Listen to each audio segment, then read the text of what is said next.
Rika the Boy Poaches here, and welcome back to Without a Voice. Here we are, right here. Indeed. So last we left off, looks like, it says we're on day 4 now. So let's go ahead and start.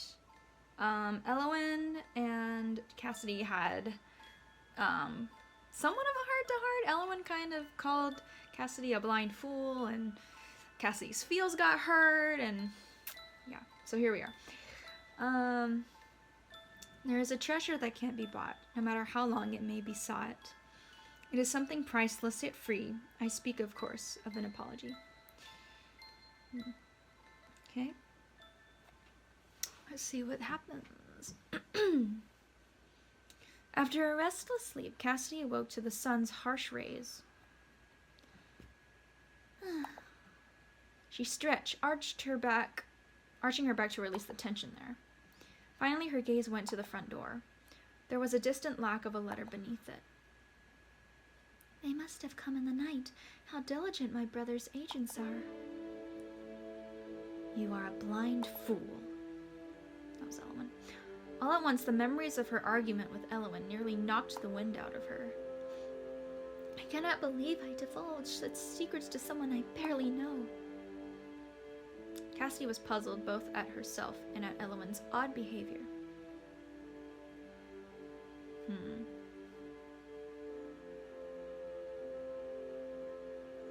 I feel like Cassidy would react this way, kind of like confused.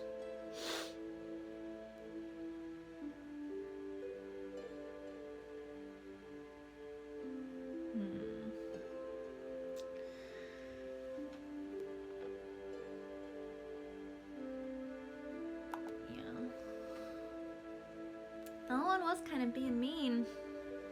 What a shock that was. I had thought her a refined, elegant personage, but her rage was palpable and quite unseemly. I must ask her about her own life. We know so little about each other. It's no wonder she would react that way. One can only draw conclusions based on what one already knows.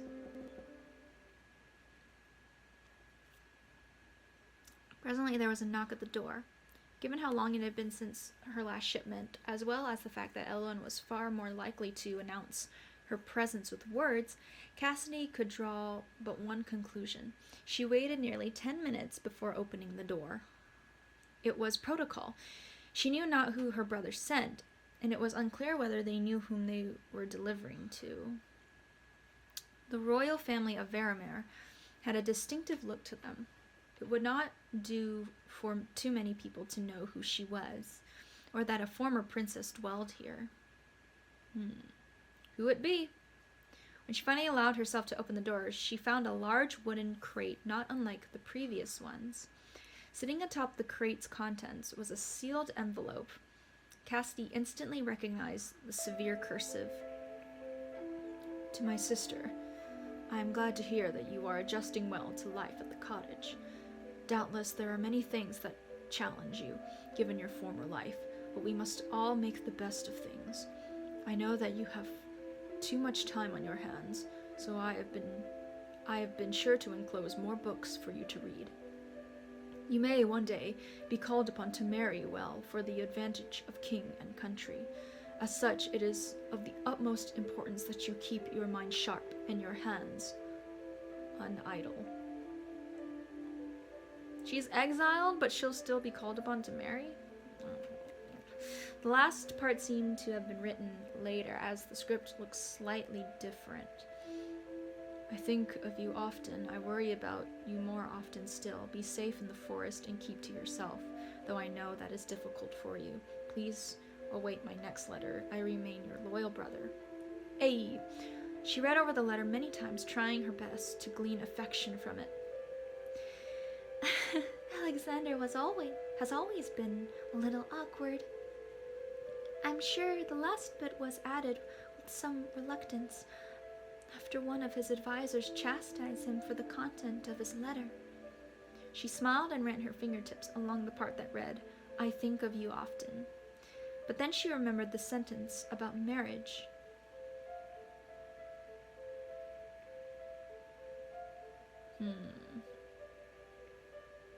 I don't know about you, Alexander. You do seem you're a little sketch, but a little bit. But who knows? Could this be the reason he kept me alive? Only to be an advantageous pawn? Oh. The thought ate away at her, and Cassidy fought back tears. Her brother had never been so blunt about his intentions before. The letter did not raise her spirits as much as letters from Alexander usually did. The implication of it weighed on her. Of course I must be useful to the kingdom somehow. Why else would I be alive? If I can be of use, even as a disgraced princess. Cassidy sighed. She could not finish that thought. All of a sudden, Cassidy wanted nothing but to see Elowen again. I will seek her out. I must. The other woman's presence would certainly be a salve for her current mood. That was her reasoning, and she swiftly acted upon it. Cassidy set the crate away inside the cottage and then set out. After a long, fruitless walk about the forest, she arrived in front of the wisteria tree. Elowen. Princess? I am no longer a princess. Just because you no longer live in a castle does not mean that you are no longer a princess. Cassidy was reminded of the word marriage once again. Elowen was right. She was still considered a princess, insofar as a princess could be useful. A long silence passed between them. Both were conscious, no doubt, of the argument that had transpired between them, an argument they had not yet resolved. I am sorry. Elowen's eyes widened, almost imperceptibly, but Cassidy... I'm so scared I'm, saying words wrong. But Cassidy, staring into the other woman's face as she was, took note. I should not have burdened you with my circumstances to begin with, but you are only worried for me. I should have been more sensitive in my explanation. No. Cassidy was struck by the sight of Elowen's soft smile as she laughed. The former princess's heart fluttered, and her brother's letter was promptly forgotten. It is nothing. It would seem that I too am quite the fool. Now you're being kind of harsh, Elowen. The air thusly cleared. The two women were able to enjoy the rest of their day together. They whiled the time away in companionable satisfaction. That night, Cassidy drifted off to sleep with a full heart. These days are pretty short. The string of love are oft unseen, though wrapped around you they may be. When tied fast, none can come between, nor challenge humble fate's decree. So I'm guessing this is... their romance is will really start now, is what I gathered from that. I'm not sure. Ah, how beautiful it is today. Indeed. Elowen had surprised Cassidy early that morning, arriving at her front door without warning. Though Elowen...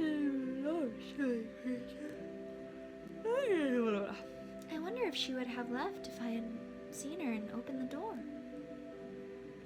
The thought bothered her almost as much as the notion that Elowen might not yearn for Cassidy's company the way Cassidy did for hers.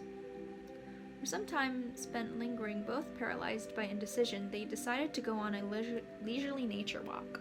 For the next few hours, they strolled through the forest together, stopping here and there to pick berries or mushrooms. That one is poisonous. Do not touch it. But right! Cassidy drew her hand away, back in mortified alarm.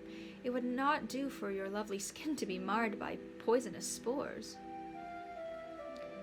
Cassidy hazarded a gaze at the other woman's face, but Elowen looked as unflappable as ever. Poisonous?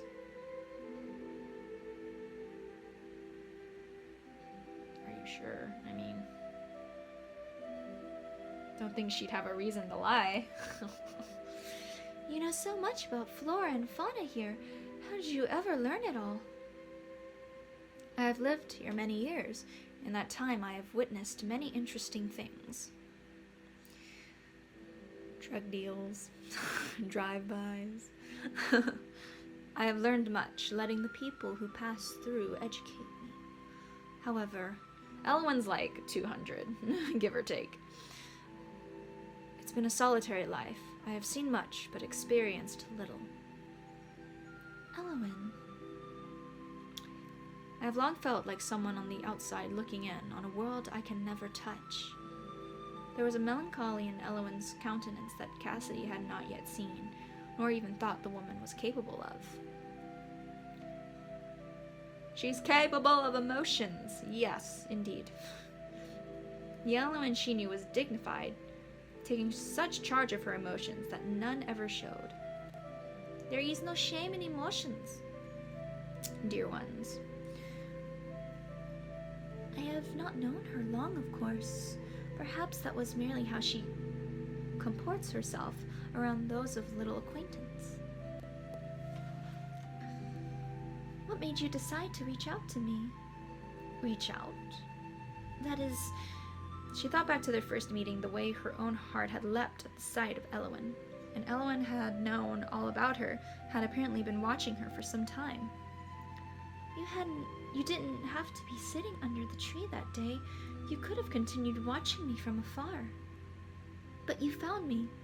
You spoke to me. And I'm glad she did, but I fear she might call me silly if I say such a thing. I thought you were delicately beautiful. The matter-of-fact way Elwyn said this struck Cassidy. She was flattered, of course, yet part of her was also worried. Beauty was not something lasting. It would be a shaky foundation for any relationship. It's true. Way to sneak that in there, game developer. If it had been a courtier complimenting her beauty, Cassidy might have taken it better. But this was Elwyn, a woman of whom she was becoming increasingly fond. Thought? That's past tense, is it not? What do you think of me now? I still think you are exceedingly beautiful, but dainty and delicate you are not. You are far from being the poised princess I took you for. Cassidy winced, and her mouth formed a little pout as she turned her eyes to the ground. As I thought. It is to be expected. Someone so graceful as Elwyn would, of course, find me lacking. You are not what I expected, but I believe that might be for the better. Slowly Cassidy tilted her face up, her eyes growing large with disbelief. For the better? You are always exceeding my expectations. I wonder if the other people I allowed to come and go would have as well, had I let them so near. I wonder if the other people allowed to come and go. Well... It may be selfish of me, but I'm truly happy you let the others go. I'm glad that I'm the only person you allowed close. I'm sorry, that makes me sound so ugly. No uglier than I. Oh my gosh. She looked very haggard. She peered through the polished veneer and saw a woman who was tired and hungry. This isn't even her final form! Is this your true form, Elwyn? You're some kind of nymph or something. Are you alright? In a blink, Elwyn appeared to be the same as always. Ooh, she let it slip. I'm fine. Even so, Cassidy could not shake the feeling that something was off. Are you quite sure? You seem tired. Elwyn was silent for a while. Yes. Perhaps I'm tired. Forgive me, I am not used to the midday sun. It occurred to Cassidy that she had never seen Elwyn in the morning before. Could she be something of a night owl? I hadn't supposed it. And here I invited her to walk with me underneath the full blaze of the sun. How thoughtless I am. Elowen, Yes? why don't you stay with me at my cottage tonight? What? Well, I'm worried about you. It can't be easy being a woman and living alone. She knew this was best of all. I would be much more at ease if you would come with me tonight. Let us break bread together and while away the night in comfort. She was expecting Elowen to accept, not Elowen who had reacted so strongly to an invitation merely a few days earlier. Oh, she was not expecting. And yet... All right. Really? I'll take a free meal. Would it be better if I returned to my home? No, I was worried that you would not accept. I realize that it's not very dainty to be so forward. The ends of my hair are so dry, I don't know why. At this, Elowen finally smiled. Oh, I see a blush. Yep. Cassidy's heart felt akin to an acrobat at the sight, doing backflips and pirouettes in joy. Somersaults and cartwheels. It would be my honor to accompany you. It may do us both some good. Aw, Elowen's so happy. She's like, friend. As ever, Cassidy was far too excited to hear the latter, looking forward to a night with her new favorite person she had already changed, of course, and started along the path home. She changed. She changed right there. Cassidy closed the front door behind them and went to the kitchen to put away the plants they'd gathered. Is there anything I can help you with? Leave it to me. Just have a seat and rest. You really do look tired. All right. Cassidy's voice is harder to maintain just because it's so breathy. And while she put her affairs in order in the kitchen, Cassidy couldn't help but think back to the things Elowen had said. She said that she likes the way that I am. That's so kind. She felt a deep sense of warmth and satisfaction, the likes of which she had not felt in a long time. Cassidy returned to the living room a short while later, 2 cups of tea in hand. Oh! She found Elowen asleep, slumped on the divan. Poor thing, she must have been exhausted. There was a loose strand of hair in front of Elowen's face. Cassidy reached down and tucked it behind her. Full K-drama style. She looks so innocent when she's asleep. Cassidy, creepin'. Chuckling to herself, Cassidy let Elowen rest and passed some quiet time reading by the other woman's side. Night soon fell, and the pair supped together. Like ate supper? She still isn't eating anything, but she had plenty of tea earlier, but... Could it be that She's foreign? Perhaps she's too polite to say that it's not her taste? Sorry. She's foreign! Elowen, unaware of being observed so directly, delicately sipped a glass of water. Are you full? I am satisfied. How can you be when you didn't eat anything? I simply am not hungry at this very moment. I see. Her tone left no room for argument. I don't want to eat, Cassidy. After dinner, Cassidy cleared the plates and things away and began to get the room ready for sleep. The cottage was not large. Her parlor had double as her bedroom, out of necessity. It was all well and good for a single person, but now that another had been added, Cassidy became acutely aware of the lack of space. There's only one bed. I do not mind sleeping on the divan. Divan? Is that how you say that? I already did earlier. Once again, I'm sorry I didn't wake you up. You just looked so at peace. I could not bear to wake you. I'm embarrassed to have allowed you to see me in such a state. I only fear... No, it is nothing. I will gladly sleep on the divan or the ground. I am not choosy. Oh, that won't do at all. You're a guest. Cassidy gulped. Truth be told, she had one other, much more preferable arrangement in mind? Okay, you want to sleep in the same bed. We could share the bed. There's room enough for two. I notice you do not offer to sleep on the divan. Cassidy's really not subtle at all. Struck by her own lack of graciousness, Cassidy bit her lip, cowed into silence. I am only teasing. If you do not mind being so snug, I will be happy to share the space with you. Nothing would please me more than to be close to you. I mean, yes, wonderful. I shall fetch another pillow then. She flew out of the room to retrieve a spare pillow from the closet, face burning with embarrassment. Aww. That's a really pretty picture. It's really sweet. Do you have enough space? You're not too cramped? Wow, they're both so relaxed. It's like, I don't know, it's like seeing a completely different version of them. I just really like the art here. Like, anyway. I'm fine. Truth be told, I do not mind the proximity.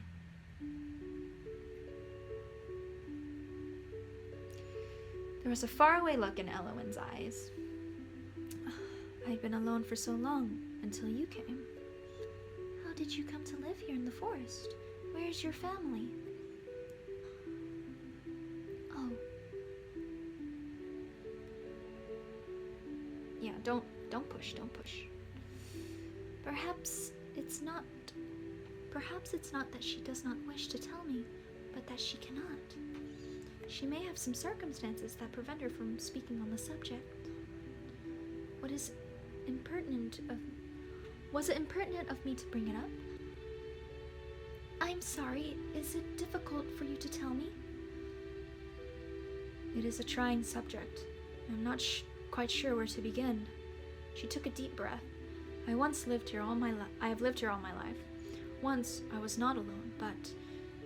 Elwyn paused and sighed. You remember the wisteria tree? Of course. It's my favorite place in the entire forest. Have you noticed that there are no other wisteria trees around it? Now that you mention it. She never had thought about it, but as Cassidy searched her memories, she realized that Elwyn was correct. You're right. I wonder why that is. There is an even older wisteria tree deep in the forest, but now those are the only two left and they are far from each other. So it is with me. Cassidy found her choice of words puzzling, but nodded. I once had siblings. They have long since departed, so I don't really have family here anymore. Others have come and gone, as I said, but I could not relate to them. I watched them from afar without entering their lives, and did not mourn them when they left mine. And so the years went by. You'll never be alone again. Elwyn's eyes widened. Cassidy thought she might start crying, but she only smiled sadly. I see. Cassidy snuggled just a little closer to the other woman, as if to show meaning through actions where words might fail. And so they passed the night together in pleasant company and warm conversation.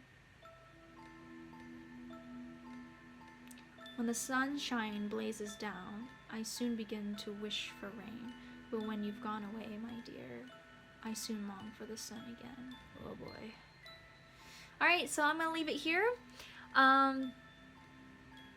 Yeah. I'm glad they made amends. So that's really nice. And again, the artwork of the two of them in bed was really pretty. Yeah. And they both look so soft and cute. So thank you guys for watching. I'm interested. I feel like things are about to take a turn. I'm feeling it. So again, thanks for watching. I hope you enjoyed that. If you liked it, please leave a like and subscribe if you so desire. Let me save real quick.